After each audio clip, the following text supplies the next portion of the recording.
இப்போது இந்த கோயிலோட சிறப்பம்சங்கள் என்னென்னதை பற்றி சொல்லுங்கள். இந்த ஸ்தலத்துடைய சிறப்பம்சம் என்ன என்றாலே, முருகன் என்றாலே உலகத்திலேயே சொல்லப்போனாக்க 2 இடத்தில் வித்தியாசமாக இருக்கிறார். சரிங்க. ஒன்று செத்திக்குளத்தில் கையில் செங்கரும்பு வைத்து அருள் பாலிக்கிறார். சரிங்க. இன்னொன்று நெய்வேலி டவுன் உள்ளேயே வில்லுடையான் பட்டு என்ற சின்ன முருகப்பெருமான் அங்கே வேடன் கோலத்தில் வில்லும் அம்பு வைத்து இருக்கிறார்.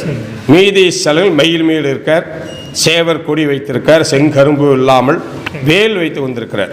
உலகத்திலேயே இந்த 2 இடம் தான் ரொம்ப பிரசித்தி பெற்றது. இப்போ இந்த திருக்கோயிலோட ஸ்தல வரலாறுன்றது பற்றி எதாவது தெரியுங்களா? எந்த நூற்றாண்டில் கட்டப்பட்டது, எந்த மன்னரால் கட்டப்பட்டது, அந்த மாதிரி விஷயங்கள். இந்த ஸ்தலத்துடைய வரலாறு, இந்த ஆலயத்தில் கட்டப்பட்டது என்றாலே உறையூரை ஆண்ட மன்னன் பரந்தாம சோழனுக்காக, அப்படியே வழிபோக்க வந்த மன்னனுக்காக மாலை பொழுதான பிறகு